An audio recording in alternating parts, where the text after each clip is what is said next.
Past the hills and rivers wide, where wildflowers freely bloom. In this land with skies so open, children play. In cities bustling, bright and loud, cars and lights that never sleep, do they find a piece of sky? Where can our children play? Bring them fields of green and gold, let their laughter echo clear. In a world so tightly wound, where can our children play? Mountains whisper ancient tales, forests sing in harmony. Will these wonders slip away? Where can our children play? Beyond the screens and towers tall, where dreams once were born and bred, do they carve new paths of joy? Where can our children play? Let's be stewards of this earth, guard the spaces wide and free. Do they find a piece of sky? Where can our children play?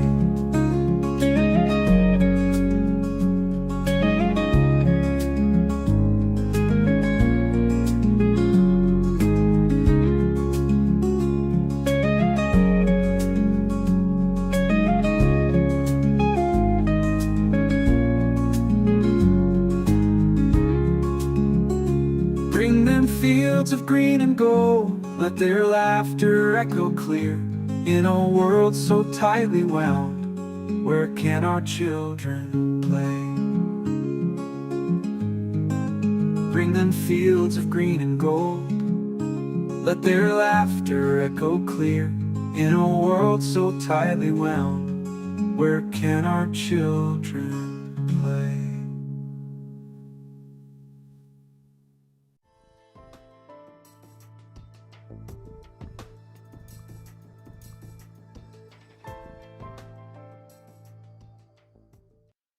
Good afternoon, everyone. My name is Laurie Gagan. I'm part of the Wellness Crusaders. Welcome back to our show. Today, we're diving into a fascinating and often overlooked area of health, the connection between inflammation, blood clotting, and immune response, what we know as inflammothrombotic immunological response. We're also exploring how detoxification at the cellular level, particularly through an advanced form of zeolite, can support cardiovascular health in our increasingly toxic world. Joining me today, Dr. Nikolaos Tsirikos-Karapanos, a cardiovascular surgeon, a PharmD, a PhD, and the innovator behind ClearDetox Pro, a patented water-soluble zeolite supplement designed to bind and remove heavy metals and other environmental toxins at the cellular level. So whether you're a healthcare practitioner, a biohacker, or someone just trying to stay ahead of the health curve, this episode will offer clinical insights with real-world takeaways. So let's go ahead and jump in. You on the podcast today. But before we get started, what I would like to do is just have you spend a few minutes letting our audience know a little bit about you and some of the things that you're actually known for. So Dr. Tsirikos-Karapanos. Laurie, thank you very much for this kind invitation, especially being next to Dr. Fleming. So I'm extremely excited to be with you today. My background is PharmD. I'm a fully trained board-certified pharmacist, fully trained board-certified medical doctor, fully trained board-certified cardiovascular surgeon. I worked at Mayo Clinic in Rochester, Minnesota for 5 years before forming my own company, Metron Nutraceuticals, in Cleveland, Ohio, where we are at the field of research and development and innovation in dietary supplements. We produce our own formulations based on our own intellectual property, consisting up to now to 16 patents. So with this, thank you very much again for this kind invitation and great pleasure. Question, Dr. Nicholas. Oxidative stress and detox connection. Many people hear the term oxidative stress, but don't quite grasp its role. I think of it personally in terms of an apple that you've cut and then you set it on a counter and you come back an hour or so later and that apple is brown. Can you help our listeners understand how oxidative stress triggers the inflammothrombotic immunological response in cardiovascular health? With pleasure, Laurie. First of all, you are right. It is like the apple that is exposed to oxygen, and then we have problems there. So let's start very simply. Oxidative stress is the stress that we have in a tissue or an organ because of oxidation. And this is something that happens every single day. We cannot stop it. Let me go back to what very wisely Dr. Fleming said. Everything is a matter of balance. Balance. Everything has to have metron. That's why we called our company Metron. Metron is the concept of the internal balance of a system. We were designed to have balance as human beings. We call it homeostasis. That means that whenever we have a problem, our body has the systems in order to fight against this problem. So oxidative stress is something that is happening normally, but we have the systems in place in our body to fight against this oxidative stress. How this happens, how this problem happens? Well, we have what we call radical oxygen species or reactive oxygen species, and these are the bad guys. Now, we have the mechanisms, we have the enzymes, we have the enzymic reactions, the biochemical reactions to overcome this problem. Again, at the health status, there is a balance. The problem occurs, we solve the problem. Our real problem happens when we cannot fight the oxidative stress that will occur. We lose the balance. So then the internal balance of our system is damaged. We can define this as disease or as expression of symptoms that are categorized as diseases. Now, why oxidative stress is so important? Well, it is so important because it applies to every single tissue of our body. This is not something for the central nervous system, or just the cardiovascular system, or just the gastrointestinal system.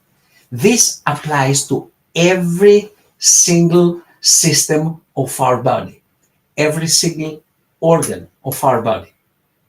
Now, there are natural substances that we are using, we take them from our food, to fight against this stress that is caused by oxidation, the oxidative stress. Antioxidants. Many food substances are natural antioxidants, and we can use them to fight back. This is for the healthy metabolism. So our metabolism works, we are able to fight this back, homeostasis works, we keep balance, we are okay. Let's see what can happen so then we have problems. Well, there are many reasons for this. Number one, environmental factors, what we call pollution, okay? Smoking, radiation, exposure to many kinds of toxins. Speaking chemically, inorganic toxins like heavy metals, organic toxins like herbicides, pesticides, and also composite toxins like the particulate matter. Specifically, the particulate matter, 2.5 tiny particulate matter, like dust, is a big time problem because it sits in our cells and it triggers oxidation. So these are, pollutants that cause problems that we should be able to fight against unless something goes wrong. Now, what can go wrong? Well, first of all, our food. Dr. Fleming, I will use the famous quote that the great grandfather of all of us, the great Dr. Hippocrates, 25 centuries said very wisely, let the food be the medicine and let the medicine become the food. Well, when Hippocrates said this, again 25 centuries ago, people didn't use to soak their food on glyphosate. People didn't use to spray their foods with herbicides and pesticides. And Laurie, all these substances, chemical substances, are designed by pharmaceutical companies to have a high level of water solubility, because having high level of water solubility can be absorbed by the roots of the plants. Well, guess what else is happening with this high water solubility? These substances get into our body by the food that we eat, the air that we breathe, and the water that we drink. Let's stop for a moment here. Food that we eat, water that we drink, air that we breathe. How we can stop these substances by getting in our body? Answer, we cannot. We cannot stop drinking water. We cannot stop eating food. We cannot stop breathing. And again, there are several marketing approaches out there saying, well, I only eat organic. Good. And, organic is fine. But, the last time that we checked the global map, it was impossible to identify where exactly this organic land is, that I assume they have organic water there. They have organic air. So this strawberry grew up by having organic water. Nice marketing approach, does not apply to reality. So the problem is that our natural defense that could be helped by the food cannot, because we manage to start destroying our food. And then we have repercussions. Now, there's another problem here. We don't have repercussions only from one organ or only from one system. Let me explain why is this important. Let's give a simple example. You walk, you sleep, you fail, you have a broken leg. Okay, that's a problem of this bone. You're going to fix that. You're going to do surgery or put a cast, or do something. You're going to solve this problem. It's a single dimension problem.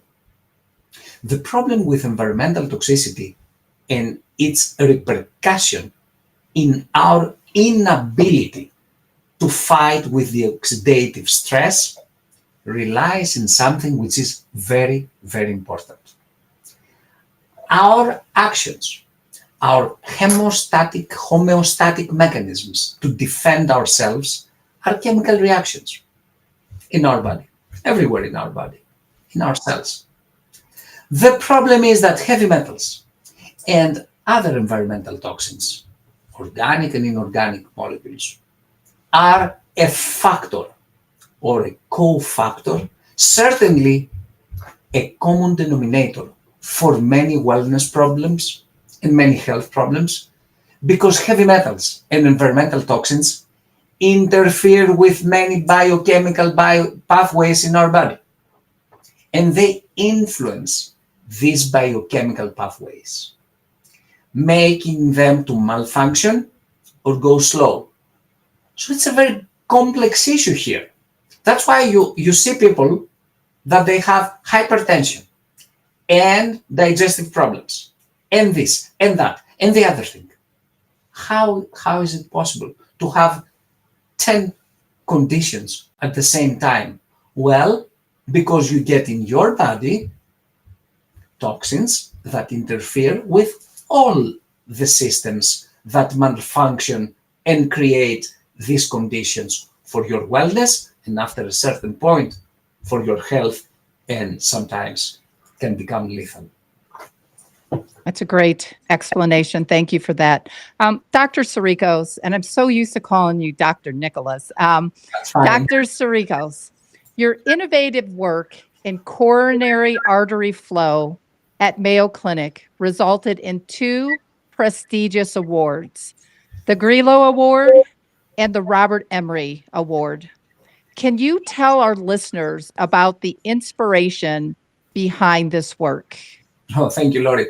Well, my work is based is a quantitative coronary artery flow analysis model, and my work was based partially on the work of Dr. Fleming, who developed, who is the first one who expressed the need to have something more functional in the coronary flow. Before Dr. Fleming's work in the world of cardiac surgery, we had the coronary angiography, which is the one that you inject the dye in the coronary arteries and you have the moving shadows. And then it was insufficient sometimes to evaluate appropriately the patient and see how many bypass grafts we need to have in this bypass operation. And then Dr. Fleming is coming and saying, no, we need something that will allow us to see the functionality. So he introduced the fractional flow reserve. Is not what you see in a moving shadow of the coronary angiography, but by applying the fractional flow reserve, as introduced by Dr. Fleming, we could say, yes, we have a problem here, or we don't have a problem here. And again, this happened when I was in my early years, late years of medical school and immediately before my residency. And then I said, okay, all right, so what exactly, how can we exactly find what is the normal coronary flow? We're in the operating room, okay, we perform a bypass operation, we have the technology to measure the flow of the graft, and we say that will be the left internal mammary artery to the LAD, and we have 40 ml of flow.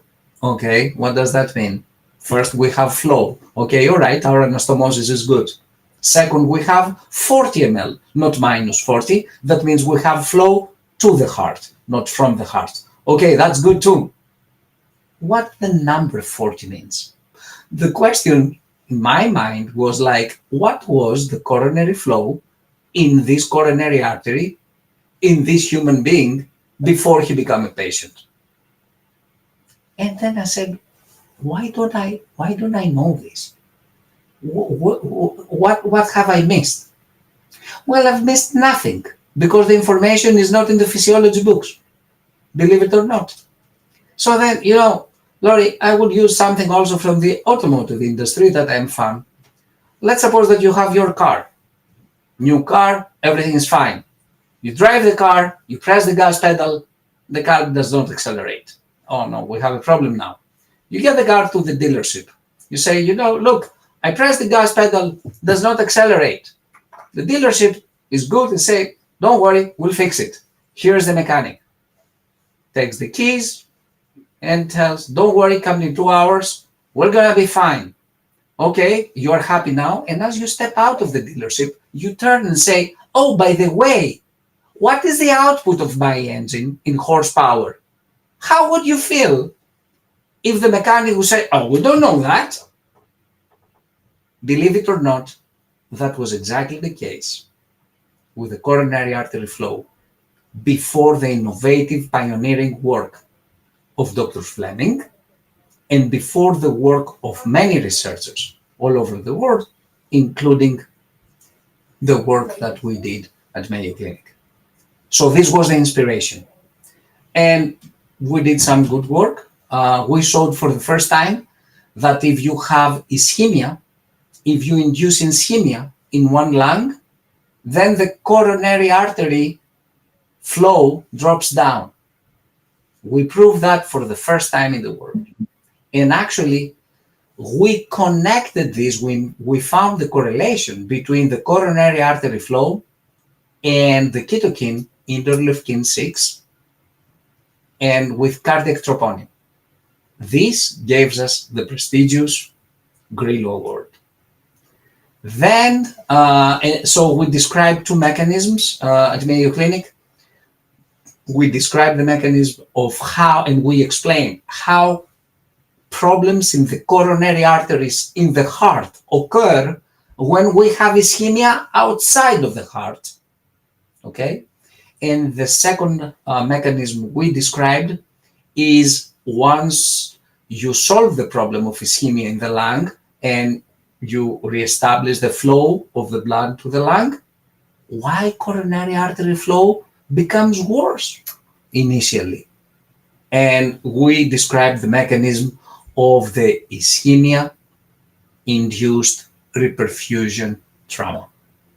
It was exciting. We were very happy that we could give some answers to some serious questions that surgeons face intraoperatively.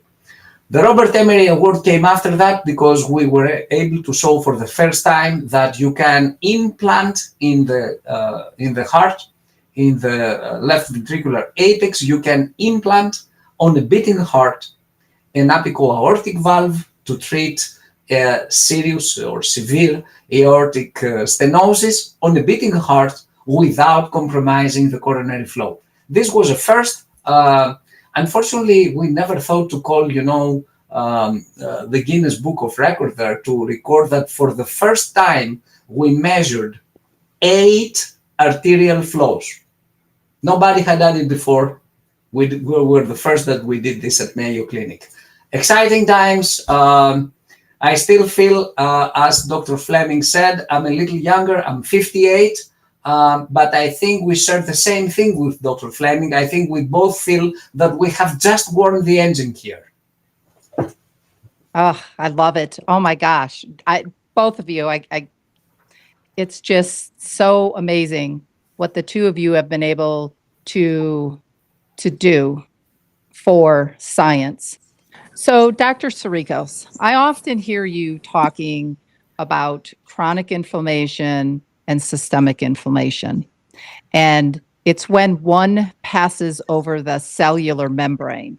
It's where it does the most harm to the immune system.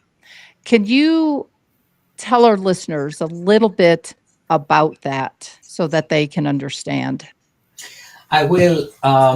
Permit me, Laurie. Well, it's enjoy listening to Dr. Fleming. We could have this, for many hours running. Couple of comments. Genes. If your genes are that bad, that can be lethal to you, trust me, you will not blame your parents because you will die in utero or you will die a little later. So stop blaming genes. Genes are where they are, but there are other things that we can do, to upregulate, downregulate proteins that are made by these genes so we can do something. Comment 1, comment 2. Unfortunately, when ethics are outside of the room where science is produced or of the room of the science is broadcasted, the outcome is not science, is pseudoscience.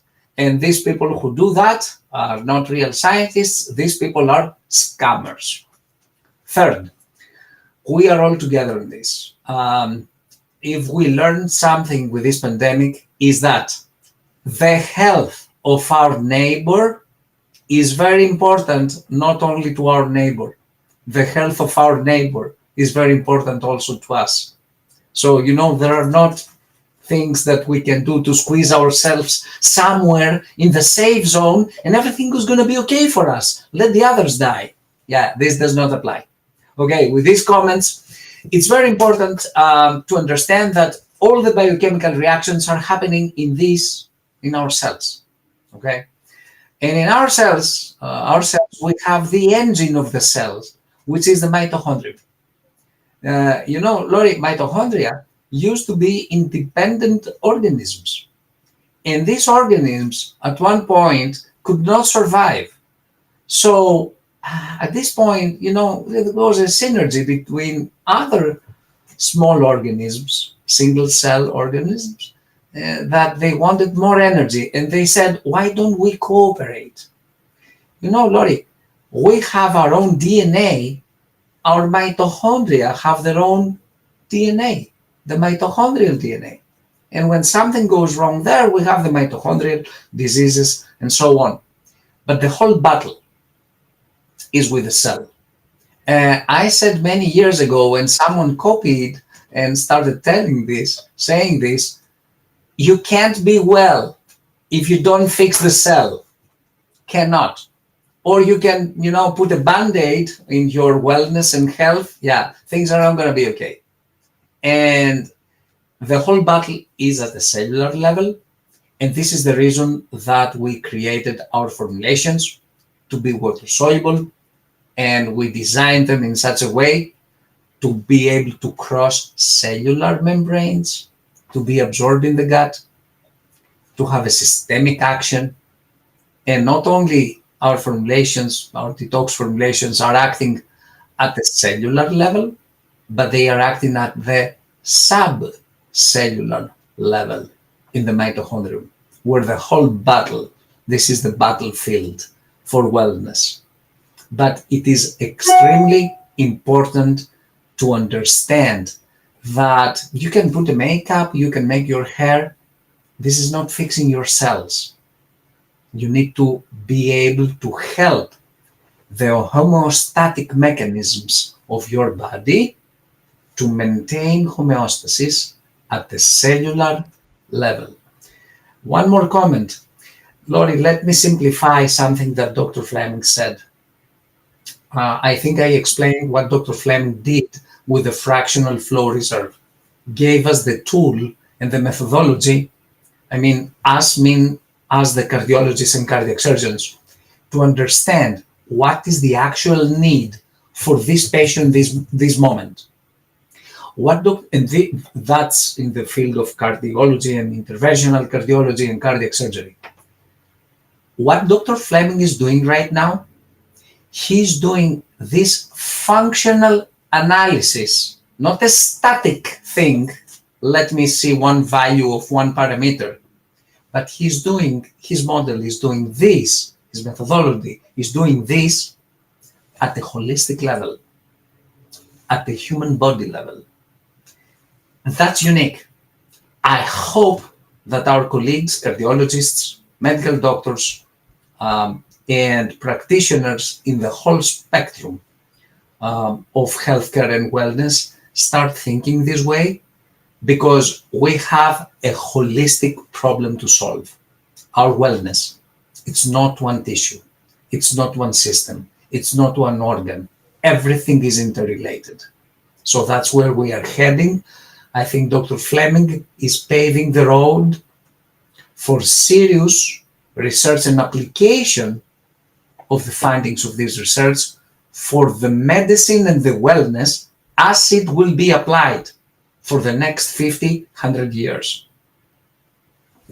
I like that. Thank you very much. Dr. Tsirikos, you've been at the forefront of detox science for well over a decade. Tell me a little bit about the water-soluble clinoptilolite, zeolite, that you invented, and how does that work at the cellular level? Right. With pleasure. Let's make one correction though. I didn't invent it. If you invent something that does not exist, you make it. We discovered it. We found how to extract it. Let me explain. Zeolites are crystals made when volcano lava goes in the seawater. All right. So zeolites are made millions of years ago. Now, zeolites can attract and retain heavy metals and other organic toxins. All right. So far, easy. Toxins get in our body. Let's give a zeolite to attract these toxins? Well, it's not exactly like that, because these toxins, as said before, have high level of water solubility, are absorbed in the gut, circulate, and distributed in several compartments. We give the zeolite to do it by mouth. Well, unfortunately, zeolites are not water soluble, so they cannot cross cellular membranes, so they will stay only in the gut, and after a couple of bowel movements, they are out of the human body. So here is the paradox. What we give in order to take toxins out of the human body cannot do it, because cannot be absorbed. Moreover, and that's the second problem of zeolite powders, as we find in nature, is that they are full of free heavy metals. And these free heavy metals, not bound heavy metals, can be absorbed in the gut. So here was the problem. Zeolites cannot be absorbed, cannot offer systemic action, but the garbage that these zeolites are carrying, the elemental impurities, the free heavy metals, are absorbed. So when I was first involved with this, I said, wait a second here. So we are taking a zeolite to detox, but actually this zeolite is our daily toxic dose. Is there any chance that we can transform this non-water soluble zeolite powder into a water solution of water soluble zeolite powder? So I discovered nothing. I invented nothing, but I just applied, the appropriate methodology of hydrolysis to make the zeolite water soluble, and to make it able to cross cellular membranes. So we didn't create something in a laboratory that does not exist. We took a natural ingredient and we applied a natural method of hydrolysis to make it water soluble. Let me give you an example, because these words, hydrolysis, clinoptilolite, a lot of scientific terminology here. Imagine an apple in the apple tree. Okay? Is the apple natural product? It is. You take the apple out of the tree. Is the apple still natural product? It is. Now you cut the apple into pieces and you eat these little pieces of the apple. Are these little pieces of the apple, these little, fragments of the apple, natural products? Yes, they are. But now you can eat them in an easier way. That's, in an analogy, what we did with zeolites. It was difficult to do it. We did it. We got 16 patents for this, and we are based on formulation on our own intellectual property, and we have the know-how to do it. Thank you for that that answer. As a follow-up to that, what is ClearDetox Pro able to detox? We know heavy metals, but what are some of the other examples of what it works on? Everything that the zeolite can detox from, ClearDetox Pro can do it, but also can do it at the systemic level. There is literature related to zeolites and what they can detox from, which is inorganic compounds like heavy metals, and also organic molecules like herbicides, pesticides, mycotoxins, cellular fragments. So there is a very wide spectrum of inorganic and organic molecules that can be removed or captured and removed out of the body by zeolites. The difference between ClearDetox Pro and other zeolites, the differences are two. Number one, it has a systemic action. It does this systemically because it can cross cellular membranes. And Laurie, the pioneering work that we have done in order to support this claim. No other product in the spectrum of dietary supplements has done this. And the second advantage is that the water-soluble zeolite within ClearDetox Pro is purified because with our patented technology, we were able to remove from this zeolite the free heavy metals. So ClearDetox Pro is a safe and effective systemic detoxifier. Wow. Fascinating. Thank you for that. Dr. Tsirikos, any final comments? Only one. Dr. Fleming is spot on. We are at we. We are not at me or you or my little, place of safety. We need collectively to work in such a way to stop removing ethos from science, telling the truth, the whole truth, keep investigating, keep looking deep inside ourselves and expressing our needs and our questions for the surrounding of us in such a way that it is productive not only for us but for everybody. I think we are on the same page with Dr. Fleming, and I believe that there is a global movement, Laurie and Dr. Fleming, of classing Western medicine, science trained people like us. And if we start counting today, we have two medical doctors, we have a physicist, a pharmacist, a cardiologist, a nuclear cardiologist, a cardiac surgeon, two inventors, two PhD holders. Am I saying it right? So we have 11 people here and an amazing organizer who makes this possible to go to people out there, which is you, Laurie. So what our audience is experiencing today, it has a collective, added value, I believe more than 100 years for this 1 hour and 24 minutes so far. So we are at we, and as Dr. Fleming said, in his 69 young and my 58 young, we have just warmed the engine, and we can assure, and I speak for both of us now, we can assure you that we are here to stay, and better days are ahead of us. I love that. I love that. So thank you both, Dr. Tsirikos-Karapanos, for this fascinating conversation. You've helped bridge the gap between clinical insight and practical everyday health strategies. I pray that God watches over both you and your families. And I'm very honored to have had this podcast today with you. So thank you and good night.